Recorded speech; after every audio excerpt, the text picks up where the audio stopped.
Welcome to Account Management Secrets. Today, we're talking about a skill that too many account managers overlook, and it's costing you renewals, upsells, and credibility. My guest is Brad Englert, a former Accenture partner, former CIO at the University of Texas at Austin, and author of the book Spheres of Influence.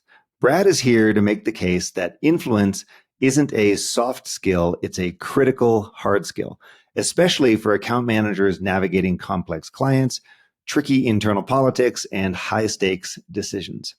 In this conversation today, Brad and I talk about how to build trust with executives, even if you're early in your career, why most QBRs totally fall flat and what to do instead, and how to map out the hidden power dynamics of an account to avoid getting blindsided. By the end of this episode, you'll walk away with practical tools you can use this week to deepen trust, fix broken QBRs, and grow your influence where it matters most. If you're an account manager, you already know this. You're the one keeping the business running. You own the client relationships, drive the revenue, and solve the tough problems for your customers. But here's the challenge. Most companies don't give account managers the training or recognition they deserve. That's what you'll get here on the Account Management Secrets podcast. I'm Alex Raymond, and after working with thousands of account managers, I know what separates the best from the rest. In this show, we cover exactly what you need to succeed: handling tough client conversations, driving renewals and upsells with confidence, and proving your value every single day. There's no fluff, no outdated sales tactics, just real practical strategies you can use right now to grow your accounts and build a successful career. If that sounds like what you've been looking for, hit subscribe and let's get into it. Hey, Brad, great to see you. Thanks for joining me on Account Management Secrets. Thanks for inviting me. Great topic. Congrats on the book, Spheres of Influence. Thanks for sharing that with me. Something that's really relevant to so many account managers. Account managers are constantly struggling, trying to figure out how to establish themselves with credibility to their customers, how to avoid the vendor trap or being treated as just another vendor, and instead be a strategic partner and a trusted advisor to their account. So the concept of influence is a really big deal, super highly relevant for our audience. In your book, Spheres of Influence, you talk about influence being not a soft skill, not a nice to have skill. You talk about something you call critical hard skill. That's right. And I'd love just to kick off here, why do people, particularly account managers in post-sales role, why do you think so many account managers underestimate influence, and how can they reframe how they're thinking about this? Well, I think if you're focused on transaction numbers, that becomes what you focus on rather than relationships. I had one account manager whose team went through 50% turnover because they were just treating clients like transactions. And so when I talked with them, I said, well, do they know who their customers are? And they didn't. And so, as you know, and most account managers know, it's easier to sell to an existing client and trusted client than a new one. So they were going 50%, the water is coming out the bottom of the bucket as they're filling it. And so had some changes on the team, some training, and they started to know who their customers were, what their families, where they went on vacation, and what their family's constellation is. And, frankly, it became more rewarding, instead of just the transaction. You got to build these relationships, and success breeds success. And the idea is, we often relegate interpersonal communication, influence, relationship building into the soft skills bucket, often we don't train all that much on it at the end of the day, right? You go to training for sales or account managers, it's about product and it's about positioning and it's about handling objections and this sort of thing. We often overlook these relationship management pieces. And one of the things we talk about a lot here is that relationships drive revenue. Like, yes, even in 2025, relationships drive revenue.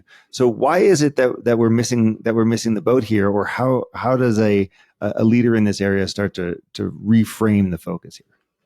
Well, I think a lot of it has to do with the culture and the culture you set for your organization.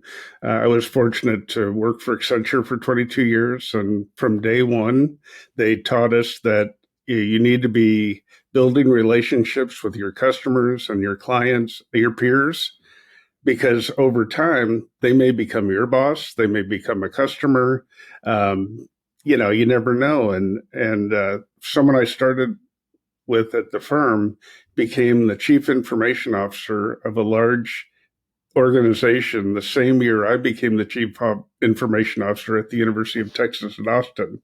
And we still stay in touch. So, I think there are three things to keep in mind, three principles. Number one, when you meet with your customer, understand their goals and aspirations. What are they trying to achieve?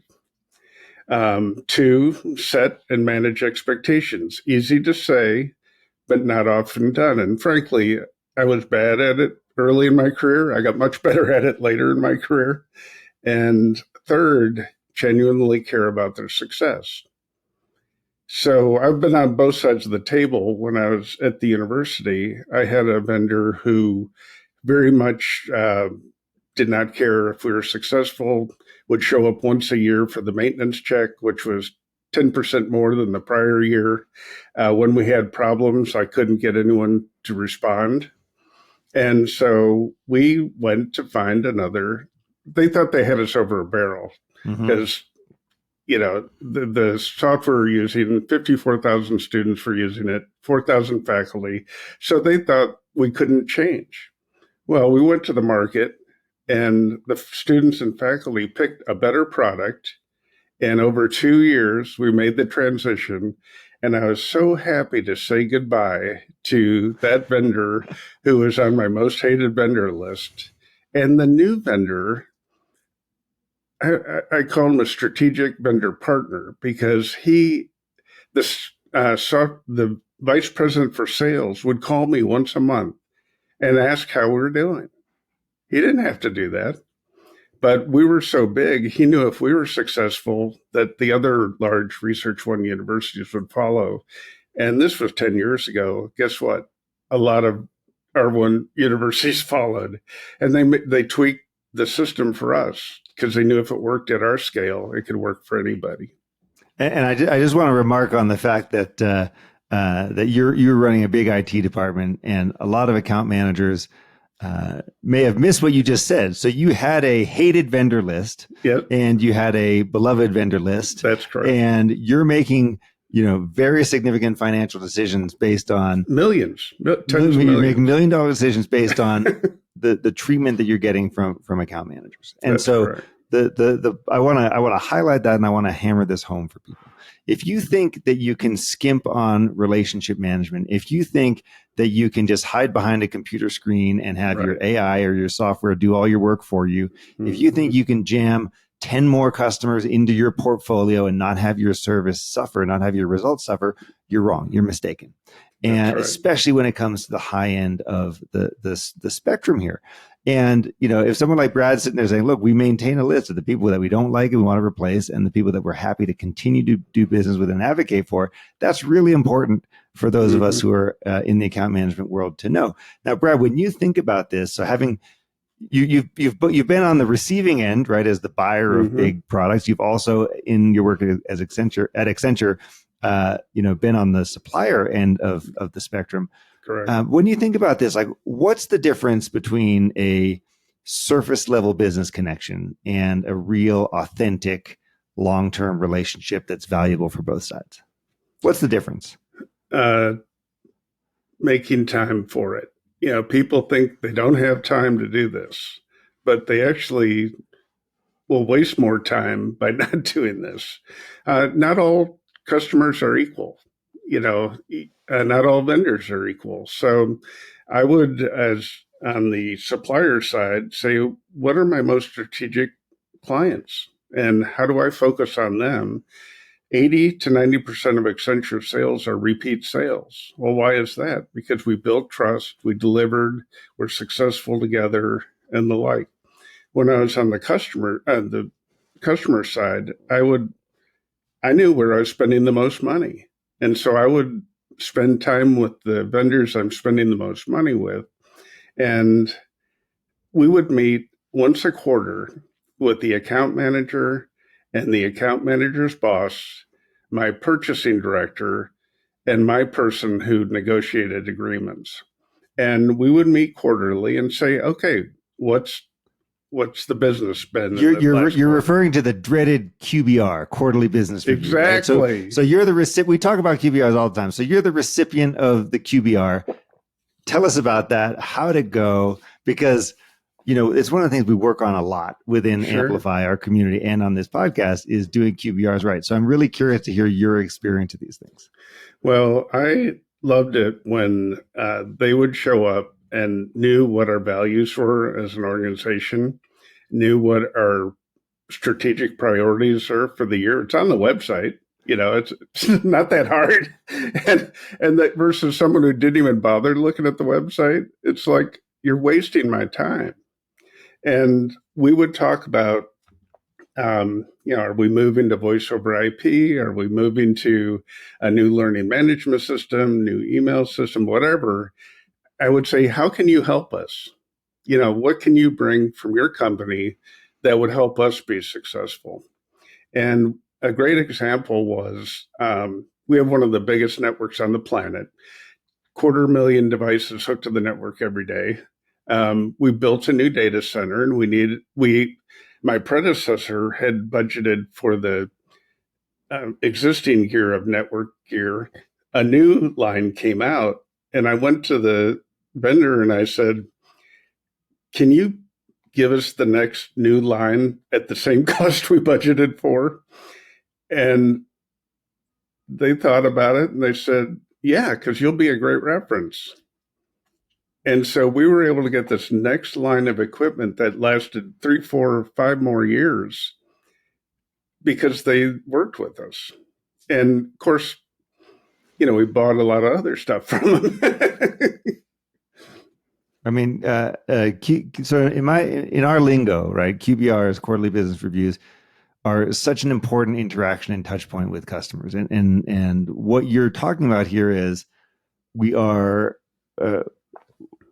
them to do the homework, right? Yeah. Show up and have done the homework, read the website, right. Know what the goals are. Like you were saying before, like do the goals, set expectations, care about their success. This is the time to shine when this stuff comes across. Bring new ideas, Yeah, and bring ideas. So one of the things I always talk about is like a QBR, what the customer wants out of the QBR is they want access and insights. Mm-hmm. They want access to your smartest people, so bring them along. And they want insights. They want to know how they compare, what else is new, what's going on in the world, mm-hmm. how can we be more competitive, kind of thing. And so, but I also wanted it to be a partnership. Okay. What are you looking for? So I had one vendor I was working with who would change the discounts every quarter, and it was driving me crazy because different parts of the university would get a different discount. So I got with the purchasing director. We sat down with my vendor team, including the boss and the boss's boss, because we were spending millions a year, and we negotiated a flat discount for the entire year based on the volume, which we did every year. And so the first machine that was bought and the last machine bought in that year got the same deep discount. Nice. But you have to have a dialogue. Mm-hmm. You have to have that was bad behavior. It's like you're not doing me any favors, account manager, pitting one college and school against another. So let's talk about these spheres of influence. Let's talk about how one shows up with executives. Let's talk about how an account manager can start to really lean into and hone this skill. Well, there are 2 spheres of influence, those business relationships closest to you. And that would be your boss, your direct reports, executive leaders, and all your staff. Then you have relationships you have less immediate interactions with, but equally important, customers, peers and influencers, and strategic vendor partners. And for all those relationships, the 3 principles are understand their goals and aspirations, When I was the boss, I loved it when people asked me, what are your goals and aspirations? My direct reports, they're not mind readers. I need to tell them, and they need, but sometimes you have to ask the boss because some bosses are not good at conveying what their goals and aspirations are. Second, setting and managing expectations. If you say you're going to do something, deliver it and be consistent. And third, genuinely care. When I first got to the university, I met with this professor, been there 40 years. I worked with him on a project 15 years earlier, and I said, okay, give me some advice. He goes, get out of the office and tell people you give a damn. And that was a great advice. I would meet with my boss in his office or her office. I would meet with my direct reports in their offices. Well, why would I do that? So I could walk across campus and bump into customers, peers, influencers, students, faculty. Their teams would see me coming to their boss consistently every week for the one-on-ones. And, that's where they saw me show the flag. And, we focused on the values. I inherited an organization that was kind of a fire drill and heroics. And that's opposite of my philosophy. I want to be proactive, customer focused. And so as we articulated the values, we really communicated how important it is to be proactive and customer focused. We're not going to reward heroics anymore. We're going to reward proactive thinking. What are the differences in how we treat those two different groups, the ones that we're working with more often versus the ones we're working with less often? That's great. You probably have a more frequent cadence with those inner relationships. So with your boss, once a week, maybe every other week, direct reports once a week, versus customers, that might be once a month. Just get out there and see how things are going. I had one client who I met with the executive director once a month, every month, and we're working on a new financial system. And we got right to the end, and it looked like we needed more resources. Well, since I'd been meeting with him for 9 months, we built up this trust. And he just swung around, picked up the phone, asked the project manager, what do you need? You got it. and then I got my team organized and on point, and we successfully finished the product. If I had waited 9 months and just showed up when there was a problem, what would I be perceived as? The guy bringing the problem. Yeah. So it's peers and influencers. At the university, I had peers who were responsible for public safety, facilities, 16 million square feet. I met with public safety every month more frequently than I did some of the other vice presidents, because it wasn't a matter of if a problem would happen, it's when it would happen and how would our teams work together to solve it. And we had a shooting, we had a bomb scare. The bomb scare, I'm out on the mall with just my phone. I didn't have a computer, I didn't have anything, but we had a standard operating procedure. We get on a conference bridge. They're connected, public safety is connected to the executive leaders, and we solved it, me standing out on the mall.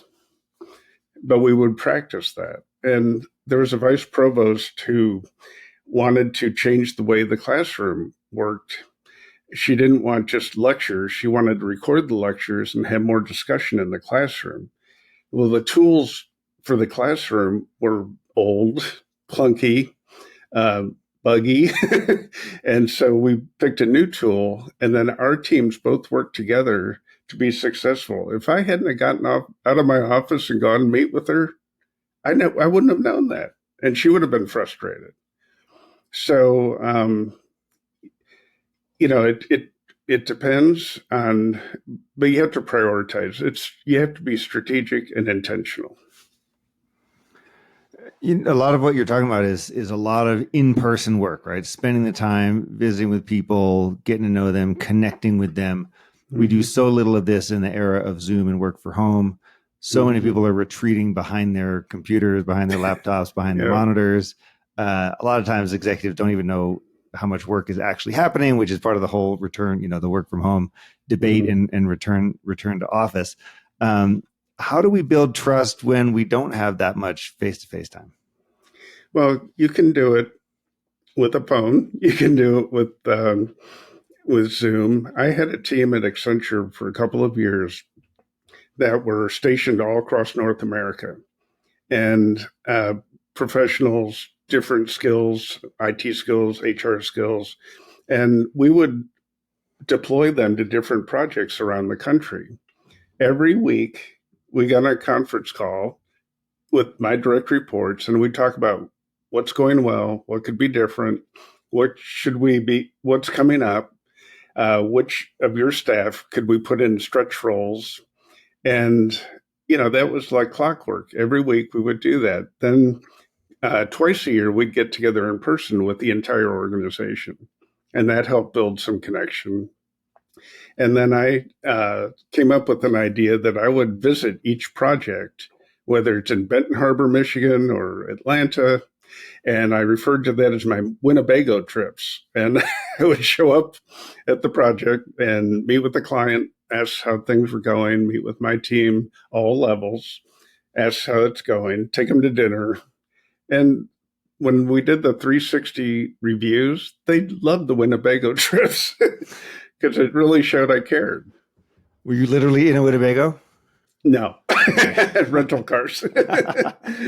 One of the challenges that account managers have is somewhat unique to their roles, which is an account manager could be early career, mid career, and therefore a lot younger and more junior than their clients. And the boss tells them you got to go call high and call on the C-suite at the customer.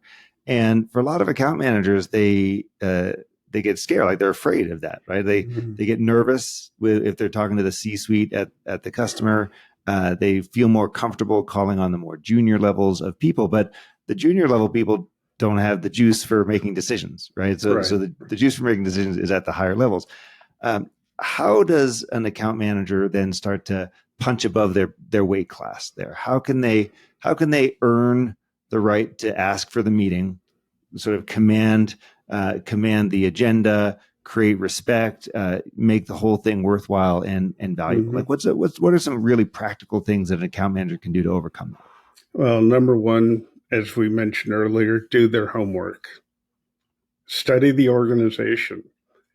Most organizations have a website with their mission, their vision statement, where they want to be in 5 years, their values, and it's often public information. So do your homework. Then a technique that I learned at Accenture and followed through at the university was create a power map. And so you take out the organization chart and you find, okay, the obvious, the chief financial officer, the chief information officer, but then look for influencers.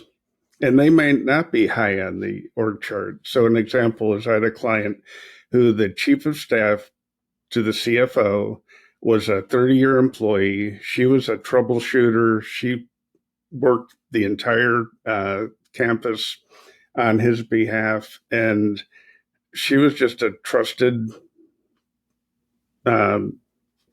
person and respected. I went to another similarly sized university and I met with the chief of staff of the chief financial officer. And she literally said, Brad, I've only been here for a year or two. I'm doing these dorky little projects. I don't think you should waste your time talking to me. Which was like, thank you, I won't. But just find the influencers as well as, the typical org chart. But you can't arrive empty-handed, as you mentioned. What is the value you could bring to the organization? And you need to be able to articulate that. Because no executive is going to show up for a check-in meeting, right? They don't care about that. They don't have time for that. And you've got to add value. So you've got to show up prepared. Yep. By the way, preparing comes with like show up with 2 to 3 really great questions that you want to ask the executive, but make sure they're not the basic things that are already on the website or that you've Yeah, already asked them last that's time. right. Then I get cranky. Correct. But if someone shows up to you and asks a really great question on, hey, how is such and such thing that's happening in the world change your approach to your goals for the year? Then you're going to lean in and answer that question, right? Because they've done their homework. If they just show up and say, "What keeps you up at night?" you're going to kick them out of the office. That's right. And so tell us more about the power map, though. So how do I figure out the influence lines? How do I hear your words? I can imagine someone listening to this conversation saying, "Yeah, I hear you. I hear what you're saying, Brad, but I have no idea what the hidden influence lines are." Well, you need to talk to people. So just like I reached out to the chief of staff, and I did my homework. And in one case, it was really productive. In another case, it wasn't. But I didn't learn that by hiding behind the computer screen. I had to get out there. And so you have to get out there and talk to people. Yeah. And so the takeaway, the nugget here for the account managers is do the homework, work the org chart, right? Like put in the time to figure this stuff out. That's the difference, in my mind, that's the difference between $1 million deal and a $10 million deal. Like if you can crack this stuff, you can really open up the opportunities out there for you.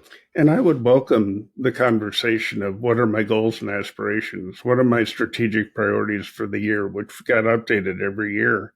And how can they help me be successful? And then, sometimes it's just letting you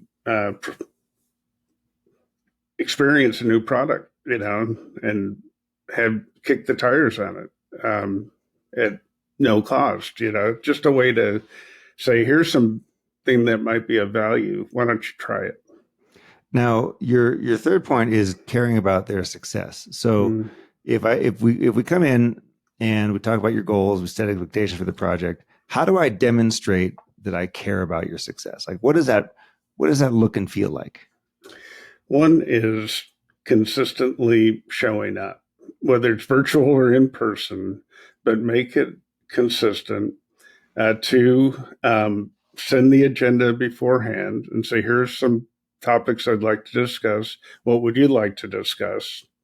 And then follow up with whatever you promised out of that discussion. But I think it's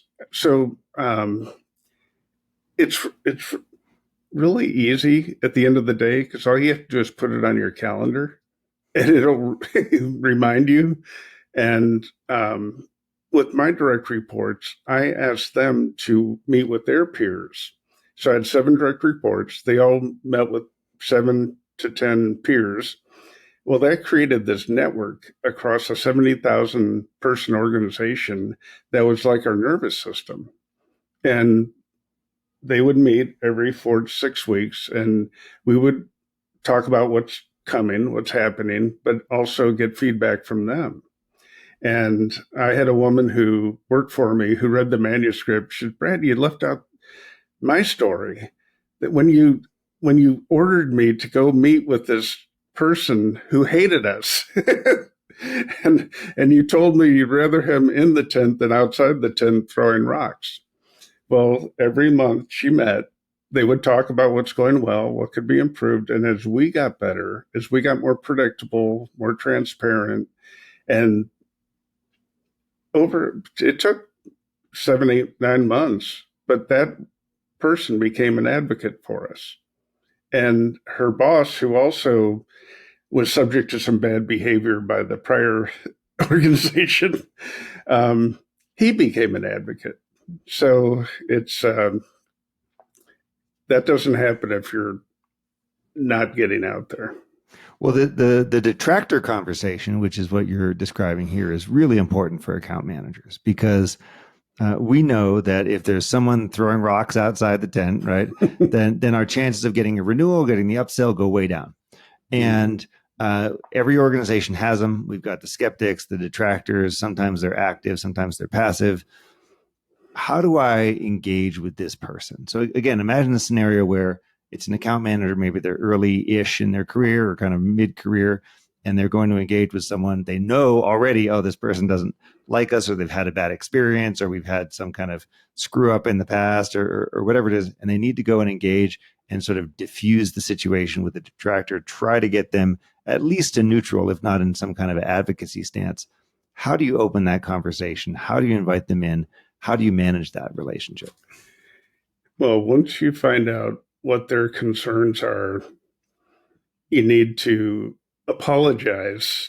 I'm a big fan of apologizing because, organizations working together, things will go wrong, and how you deal with it. And I had one customer, what had gone wrong was 10 years prior. And I said, can you just forgive us? That was a different time.